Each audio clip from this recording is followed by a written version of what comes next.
Hello and welcome. I've been weary for some time to make this video because the people that I'm targeting this video to may misunderstand me or may choose to misunderstand me. However, Mr. YQ Quadrie, I hope you're going to watch video and I'm also expecting a response from you. Now, for those of you watching, you might not know who, or you may not know who YQ Quadrie is. YQ Quadrie is a friend of mine. I knew him from Facebook, and some time ago I was invited to be a guest on Star FM in Lagos, and I invited him to accompany me with one Charles Ogu for us to be guests on that show. And the topic for that show was to deliberate on the situation of Nigeria. And the purpose of choosing YQ Quadrie and Charles Obu and one other guy who's supposed to come from the north was for us to get the different perspectives of how the different... the purpose of getting these people on that show was to get the different perspectives that Nigerians residing in different regions have about Nigeria. And while in that show, Mr. YQ Quadrie, after the show, or before the show rather, I think it was after the show, yes, Mr. YQ Quadrie made it known to me that Goodluck Jonathan was a failure. Those were his exact words, that YQ Quadrie was a failure. And I was very, very angry because then I saw the Yoruba in him. So, ladies and gentlemen, this video is going to be a response. YQ Quadrie made a comment on my Facebook wall and said that I am building a wedge between Igbos and Yoruba. Of course, anybody who has been following me will say that is false. That is false. And anybody who has been following me will know that I'm not a tribalist, because on this platform of Facebook, I have made the Igbos my central focus, and I was attacked. I have made the Hausa people as a center of my focus. I was attacked. I've even made my own people from the south, in quote, as a center focus. I was attacked. So I've made the middle belt as a subject of my video. So I have not left anything spared. And in most videos, I try to point out the wrongs and the rights with a view to getting the facts straight. And over the years, I've shied away from making a video that centers on Yoruba people. But this time, Mr. YQ Quadrie has forced me to make this video. So, Mr. YQ Quadrie, I will be responding to you. For those of you who want to locate YQ Quadrie on Facebook, his Facebook profile name is YQ Quadrie. Quadrie is spelled Q-U-A-D-R-I-E. Q-U-A-D-R-I-E. That's YQ, one word, then Q-U-A-D-R-I-E. YQ Quadrie. That is his name on Facebook. And he said, I am building a wedge between the Igbos and Yorubas. That to me has forced me to make a clarification on where I stand. First of all, Mr. Magnus Oraka does not want to create enemies. I am not creating enemies, and never in my wildest dream would I want to create enemies. And don't think that I don't want a one. And by the way, before I continue, Mr. YQ Quadrie is a proponent of one Nigeria. Everything about his struggle is for one Nigeria. I, for one, I want to say this. It's not as if I don't want one Nigeria, or the group to which I recently just belong, the Biafra struggle. It's not as if we don't want one Nigeria. But the one Nigeria that Mr. Quadrie wants is not the type of one Nigeria I want, where there is no equity, there is no respect, there is evil description. For instance, the government of Nigeria just described IPOB as a terrorist organization, when you and I know that IPOB is not a terrorist organization. I will make a video for that. That is not the center point of the video today. The center point of today's video is a response to YQ Quadrie. Now let me tell you, Mr. YQ Quadrie, you are a Yoruba man. While we were in Lagos, I noticed, irrespective of the fact that I thought or erroneously thought that you were one Yoruba person devoid of Yoruba sentiments, I erroneously took you for that discussion on Star FM. But after the show, I discovered that at the end you are still the typical Yoruba man who sees his southern components or his southern neighbors as anything but good, or as anything but fit to be their neighbor. Now, Mr. YQ Quadrie, in all your pursuit of one Nigeria, never in any point have I seen that you attempted to point where the Yorubas are a problem of Nigeria. Now, let me tell you, Mr. YQ Quadrie, Yorubas are the problem of Nigeria. They are I would have loved to say they are the silent problem of Nigeria, but I would say that they are the core problem of Nigeria. Yes, core problem of Nigeria. Yes, the caliphate, the Fulani and the Hausas, they are violent and they do the things we've seen. So talking about them we can't exhaust their degree of violence or their penchant for wanting to dominate everybody. But I tell you that the Yorubas are the people that have made everything about the Fulani and the Caliphate possible in Nigeria, because the Yorubas, as far as I'm concerned, they are a very, very self-centered people. They are a very, very self-centered people. Anything that, massages the thought that they are benefiting from a policy that favors them so much so that it is them alone, or perhaps they are benefiting. If others are dying, to hell with them. That is how I've seen the Yoruba man. Now, I stand to be corrected, please. I stand to be corrected. But my purpose on social media, surprisingly, you may find it hard to believe, is to unite the South and Southeast people. Now, I've made a video concerning this South description, but we are all Southeast, but for purpose of reference and understanding, to unite my people. Now, but before I started this, my bigger dream was actually to unite the whole South, including the Yorubas. But I realized that one of the greatest disadvantages I had in that quest was that the Yorubas are, I don't know why they don't see their neighbors. They don't see their neighbors as a people to team up with, as a people to align with, as a people to blend with. They don't see the interests of the South, the generality of the interests of the South, as something to pursue. They don't see the problems of the South, the entire South, as something that concerns them, or as something that they should endeavor to assist in achieving. Now, it is very difficult to take the Yoruba man out of their close-knit. Anyway, let me take the pointers. I've written them down one after the other. Now, the Yoruba people may want to support one Nigeria because, as it is right now, Nigeria has an unfavorable distribution of economic policies.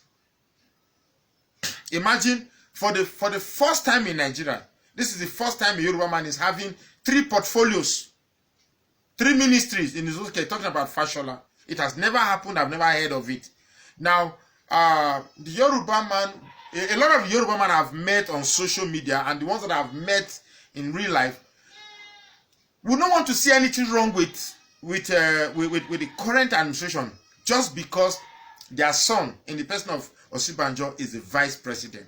And therefore, it becomes very difficult to even tell them that, look, the current administration as it is like a time bomb which at any point in time may catalyze into a point whereby Nigeria can split. Now they wouldn't want to hear that.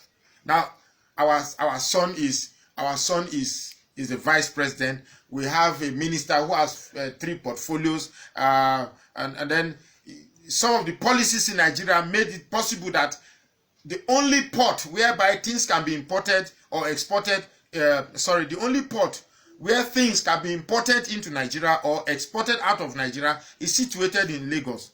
Every Lagosian knows that the port in Lagos has made the place so congested, has made the place so deplorable, has made the place so to the point that it's an eyesore. But the Yoruba man does not care so long as the only port that brings things to the country is there.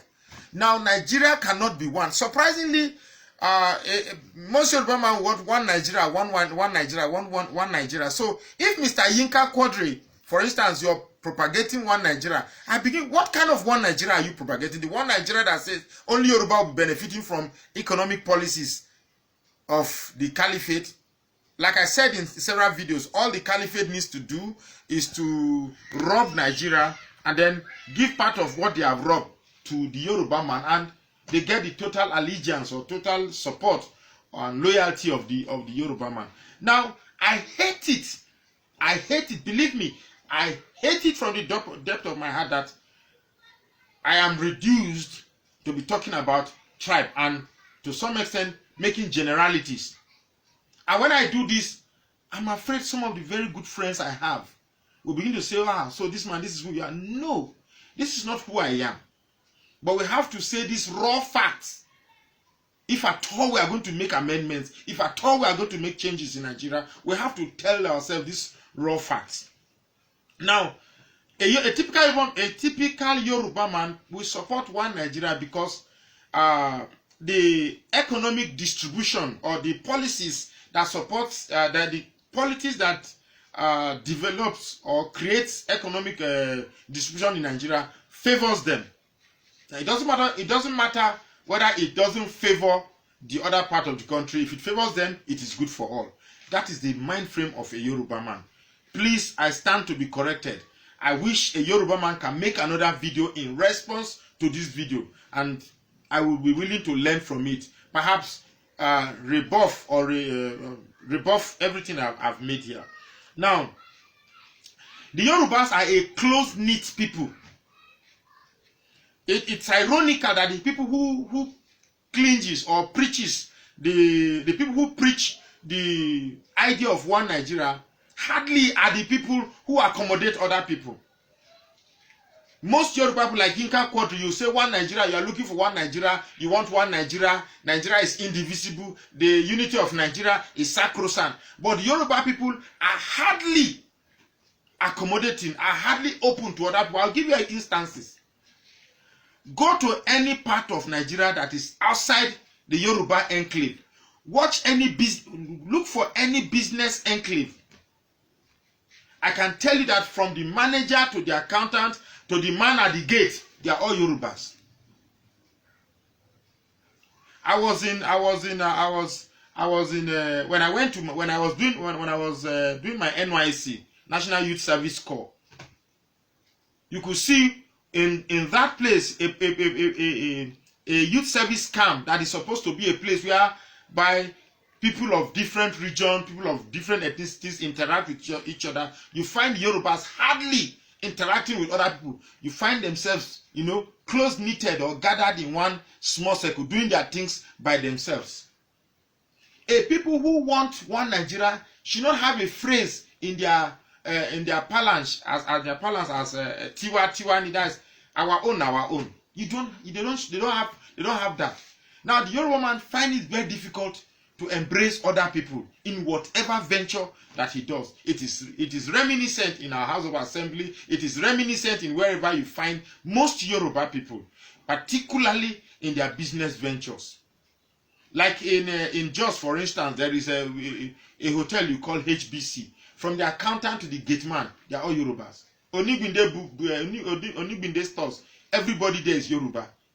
So it's amazing that if you want a one Nigeria, you must be somebody that embraces everybody.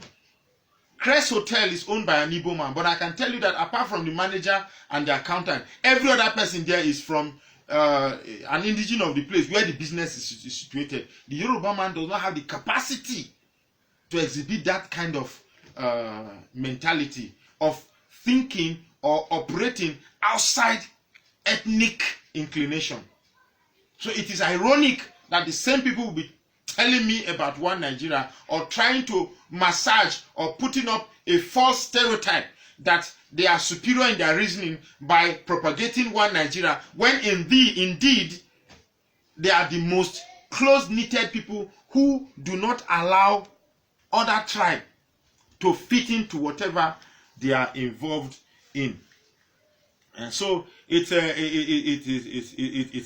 shameful. It's the truth. Like I said, I want somebody to make a rebuttal or to rebuff these points I'm making about the Yoruba people.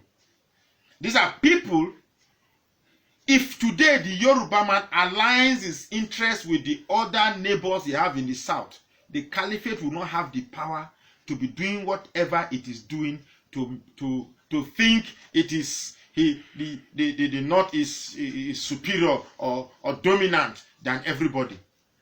It is because the caliphate has the support of the Yoruba man. That is why they are doing whatever they are doing in Nigeria, and they are confident. And if we think the caliphate or the Fulani man or the Hausa man will stop in their quest for total domination, we are lying. Until the Yoruba man wakes up and said, no, we are now with our brothers, the Igbos. We are now with our brother, the South. We are now with our brothers, the Middle Belt. Then and only then, the caliphate will step on its brake pedal of dominance, will step on its brake pedal of Islamic agenda, and then we can sit down and talk and see how truly Nigeria can be one. The one Nigeria that YQ Quadrie so desperately wants. The one Nigeria that should be equitably distributed to everybody, irrespective of ethnicity, irrespective of religion, and irrespective of tribe. Now, there is one other thing that I've noticed that the Yoruba people are doing. Now, it's a silent point that a lot of us have not taken time to think or regard as a very important point. Now, the caliphate are penetrating Nigeria through their Islamic conquest. Do you also know that the Yoruba too have penetrated Nigeria through church conquest? I'm going to explain this. Because I feel so sad that this point came to me. Now let me tell you, among the top churches like Redeemed Christian Church, Living Faith, Deeper Life, the church owned by Bakare, the church owned by this man in UK, what's his name? This one that keeps Afro, I've forgotten his name. Now the point I'm trying to make, the top churches in Nigeria are owned by Yoruba people. And do you know that over 30 million Nigerians attend Yoruba churches distributed across the entire landscape of Nigeria? Now, for purpose of just being argumentative, if 3 million Nigerians contribute 100 naira as offering every Sunday, that is 3 billion naira. Multiply that by 4 Sundays in a month, that is 12 billion naira every month that churches in the west, in the southwest, derive. Now, for what it is worth, these churches, Redeemed Christian Church, Living Faith, and other churches, when eventually they want to cite up investment or structural investment, where do they cite it? They don't cite it any other place in Nigeria except in the southwest. Canaan University, Redeemer University, all universities owned by these champions of Yoruba churches. Where are they located? They are located in the southwest. From monies mop up around Nigeria. Like I said, I feel very bad that I'm reduced to saying this, but I have to say it.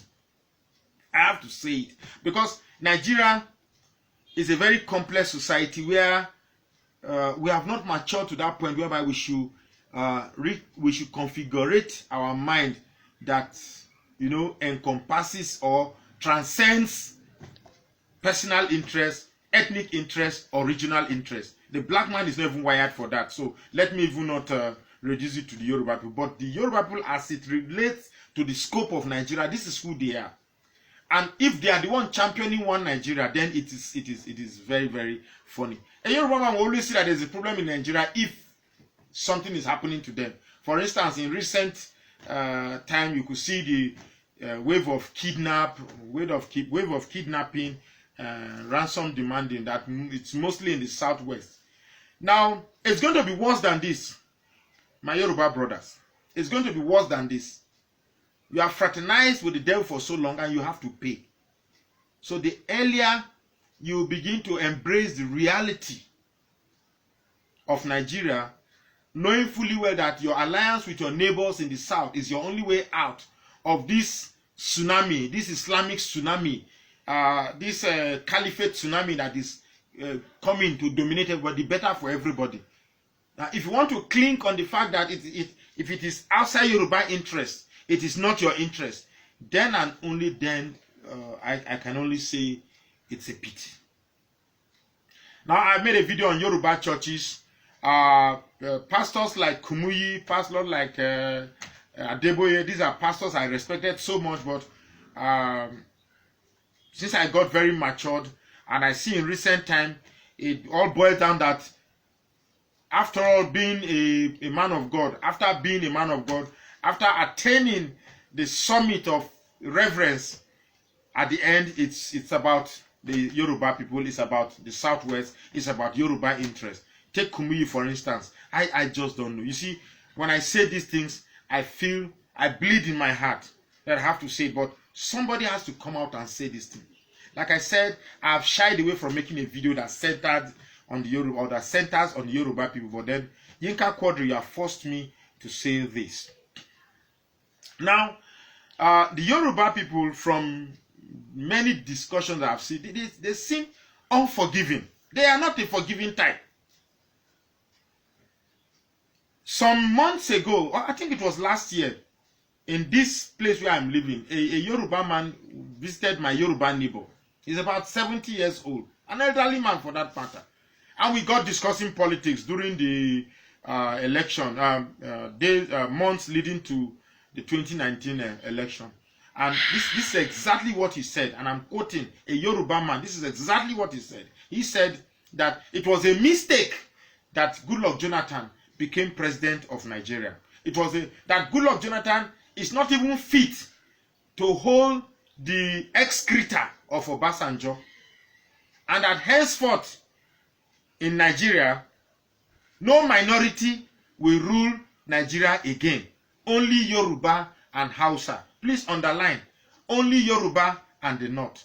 That is a 70-year-old Yoruba man, and that is his mind frame. Now, my fear is this. How many other Yoruba people, and this is a Yoruba man in the North, living in the North. So, how many other Yoruba people living in the South have this same mind frame? If there are more of these people in the South, then we have a big problem on our hands. People who believe that, well, we are minorities. I am one person who will not subscribe to the fact that any tribe is a minority. The fact that you choose to be proliferating by giving birth anyhow, and those who want to moderate their birth rate so that there will be enough space for them to live a normal life. You don't expect somebody from Bayelsa with a very low land mass to be proliferating when he knows that they don't have enough land mass to cater for the proliferation of birth. And then you now take your birth ineptitude as a criteria to feel you are superior to somebody who is controlling his birth. I am not that kind of person. So, like I said, Mr. YQ Quadrie, Yorubas are our biggest problem in Nigeria, and I say that without regret. I say that without repentance. Now, like I said, Yorubas are very, very unforgiving, because when you discuss a Yoruba man in politics, he start referring to 1960, 1950, 1930, 19... For goodness sake, Awolowo is now a rotting corpse under the ground. Apologies, with all due respect to Awolowo, one of great people that I respect. But these people, they've passed their time. We have passed their time. Let us concentrate on the current occurrence or the current situation of Nigeria.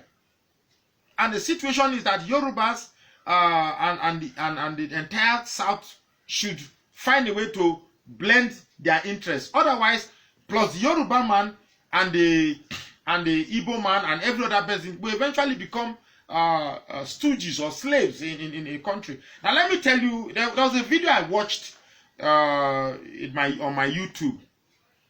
A monitor lizard and a snake were fighting. Now the monitor lizard wants to eat the snake, and the snake wants to eat the monitor lizard. So it was a fantastic duel.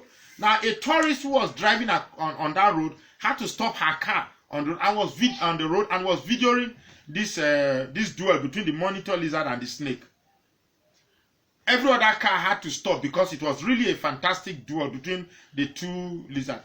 The monitor lizard didn't want to give up because it was connected to the idea that it can eat the snake, and so was the snake as well. And this fight continued and continued. It was almost like a stalemate. Now there was an eagle flying above the sky, and from where it was, it spotted the monitor lizard and the snake, and it flew down and picked both the monitor lizard and the snake and flew away with them. So eventually the snake didn't get to eat the monitor lizard didn't get to eat the snake. And that's exactly what is happening in the South. We all seem to think that the Igbo man is your enemy, or the Yoruba man is your enemy, or the South Side is your enemy, while we keep boiling these differences, you do me this, you don't do me that.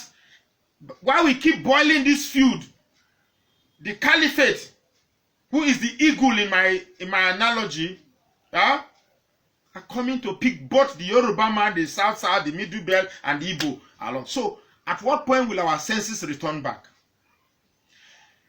The caliphate has used one of the oldest strategies that they've continuously to use. If you go to Adamawa State, the most populous tribe there is the Bachama people, the Bachama people. Now, the caliphate makes sure that the smaller tribes see the Bachama people as their enemy. So, therefore, the smaller tribe work to see that the Bachama does not grow to become powerful, because they think if the Bachama becomes powerful, the Bachama will control them. So, rather than the Bachama controlling them, the Bachama should remain equal with them and allow space for the caliphate to control them instead. That, to me, is very stupid. It's the same thing that happens in Plateau State. The Birom are the most populous tribe in Plateau State. But the caliphate works so hard to make the other tribe see that the Birom is their greatest threat. And therefore, the other tribes work very hard to see that they subjugate or suppress whatever ambition the Birom have. Because they feel that if the Birom grows powerful, the Birom will control them. So, rather than the Birom controlling them, let the caliphate control them. The same thing they are doing in the Southeast. The Igbos are the most populous tribe in the Southeast. They make the other tribes feel that the Igbos are their problem. So rather than the Igbos controlling them, they want to suppress the Igbos, so that instead of the Igbos to control them, let the caliphate control them.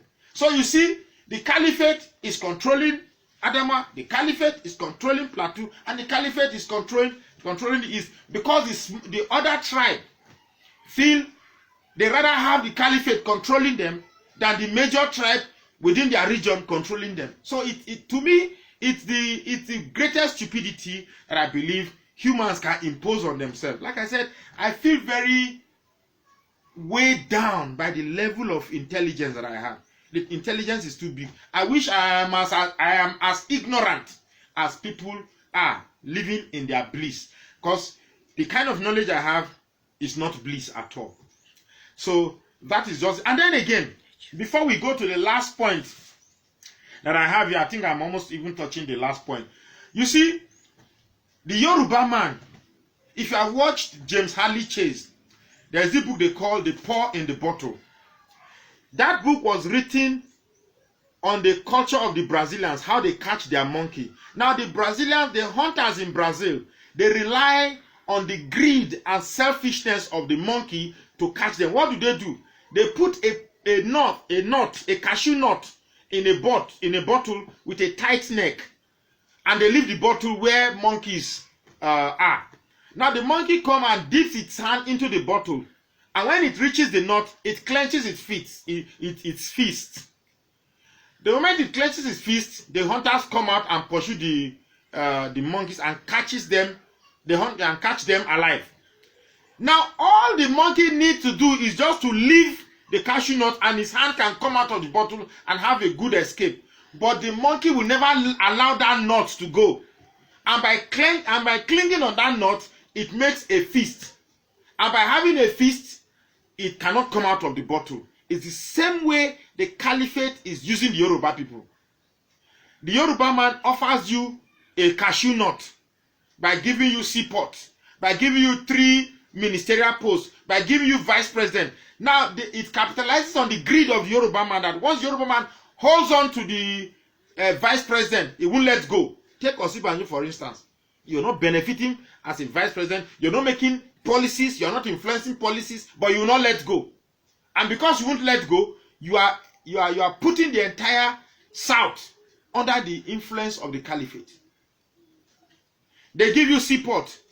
You know the seaport is inimical to development in the Southwest. It is causing hold-up. It is causing bad road.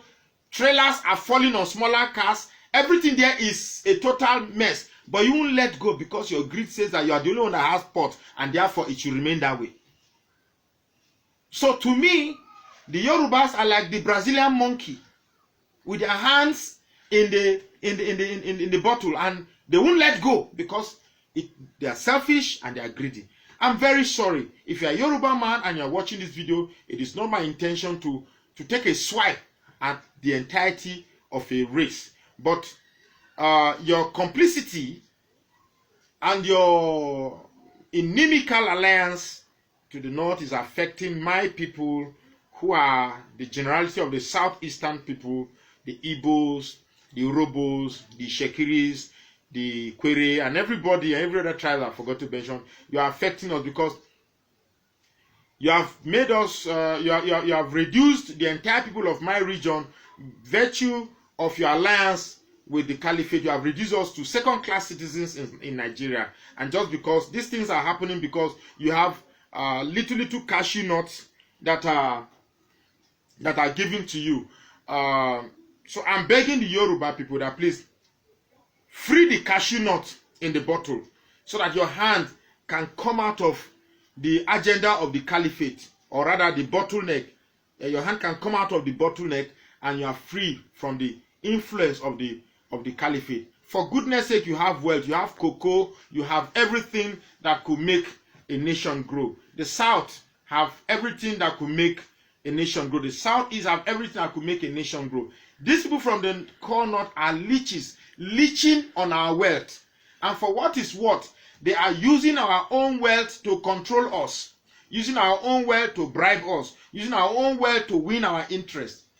So I think as Southerners, that's including the Yoruba people, we can be masters of our own destiny. It is risky and inimical to our children unborn to put the future of the Southwest in the hands of people who are not ready to develop Nigeria. So, Mr. YQ Quadrie, finally, Mr. YQ Quadrie, you can see from these little points of mine, I hope I've convinced you, and not convinced you, that I have made some valid points here. So I'll be waiting for a response from you or any other person at all with these points I have made.